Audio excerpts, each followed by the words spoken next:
Rhapsody Artajo, and I'm an artist.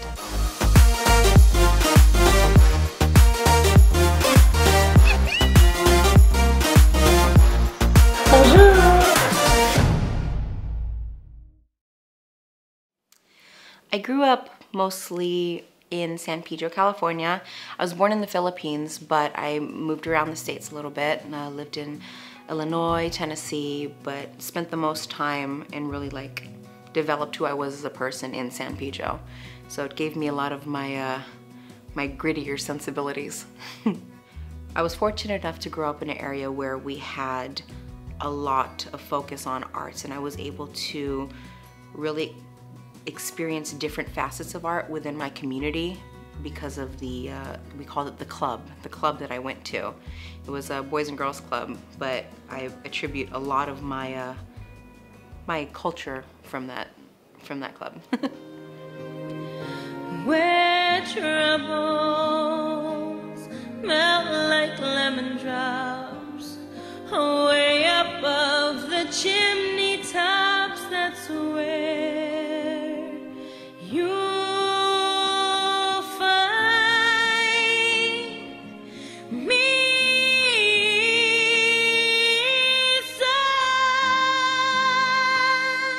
somewhere.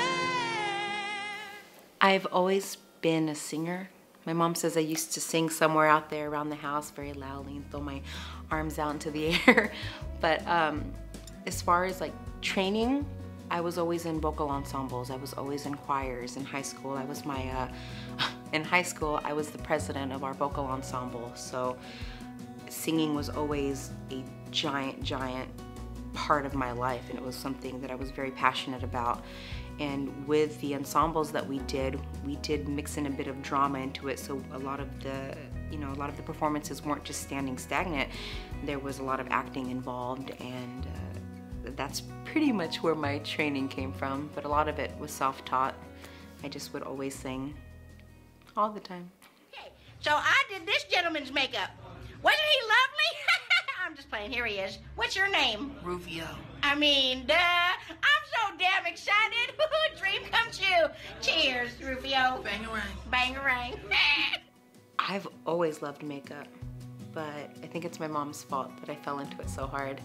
I remember her being at her vanity, and she'd have her big old pancake and wet her giant, like, gross, needed to be thrown out sponge in the water and just like slathering it on her face. And I like watched my mom go from like pretty mom to like this beautiful goddess. She used to be a eye model for Revlon, so my mom was like, she was a stunner. But I've just always loved makeup. I remember being in middle school in the 6th grade, and all the girls, we'd meet up in the bathroom and I would do everyone's makeup. And then we'd like go to class, after our skirts are pulled up, things tied and all that, and we'd come back after class and then wash all our makeup off and then go home. And I've always been like everyone's makeup go-to, and I just continued on with that career-wise. So now being a professional makeup artist, it's something that I absolutely love. And I really love being able to do makeup for people who don't normally wear it. I've worked with numerous celebrity clients, but to me, the ones that make my heart the warmest are the ones who maybe have never seen themselves glammed up. Because like I've literally had people, pull the mirror up and look at themselves and like start tearing up, and they're just like, is that me? Is that me? And I'm like, yeah, like you're beautiful. This is just like extra slather that we smack on there, but you're beautiful. And I don't know, that's another thing that just makes me feel like I'm where I'm supposed to be and doing something right.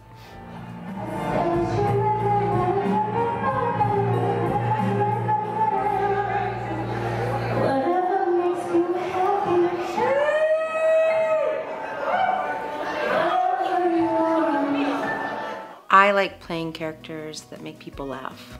I've always found some sort of weird solace in making people laugh. It makes me feel like I'm doing something right. I don't know, it's just, it's something that was instilled in me. I felt like to be a productive citizen, it was my duty to make people laugh, and going and being all these different characters, even though I might look really silly or unappetizing in the moment, in the long run, for me it's worth it because somebody out there is smiling because of it. I kind of look like Aeon Flux now. What are they this doing? Okay. Okay. I'll tell you. And I tell you.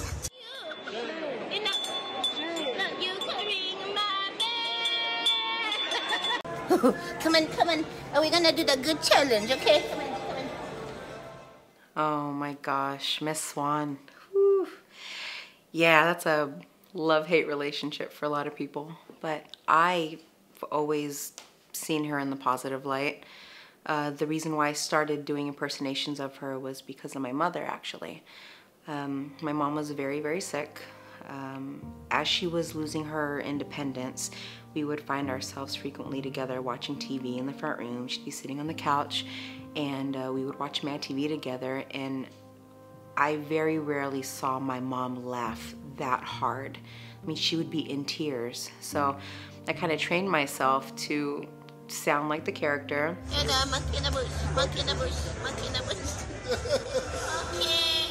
And I would talk to my mom would just light up, and you know, for that little bit of time, she'd be in less pain. So it was really born from a place of love and just making my mom laugh. And it also made our dog angry, so it was like a win-win for me. So I don't know, I think I do it now to, in a lot of ways, keep her memory alive, because I know it made her so happy, and the people who do realize that I'm not trying to be, you know, disrespectful in doing the character, they know that it's a love for that character. Like, if you look at her, she is really, really smart. She always has the upper hand on people, so I don't know. She'll always have a special place in my heart.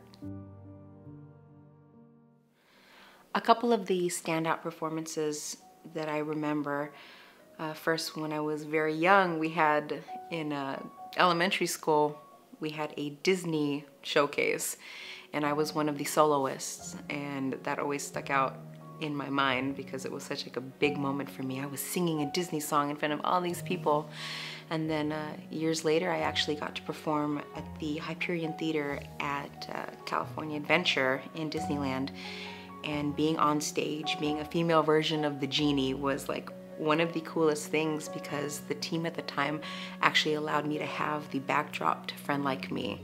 So growing up, I idolized Robin Williams. So for me, that was just a magical, magical moment. If I had to pass along one piece of advice, it honestly would be to remember that every single thing happens for a reason. You auditioned for a role, you didn't get it. Wasn't meant to be. You auditioned for another role, you really wanted it this time, you didn't get it. It's not meant to be.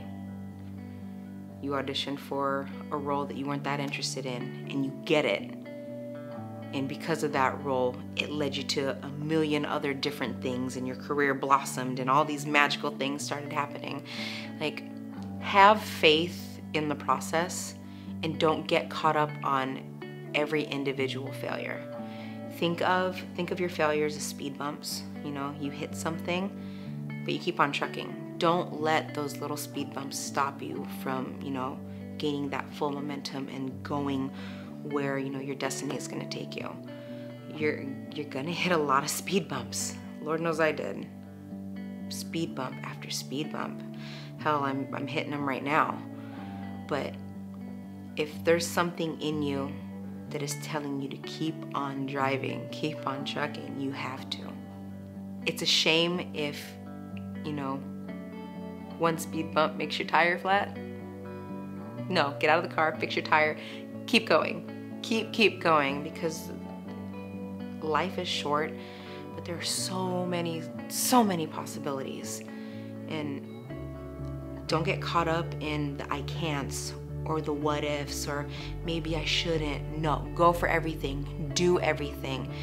You know, live your life with no regrets. Just keep on trucking, keep on going forward. Stay relentlessly optimistic and just go for it. Go, go, go, go.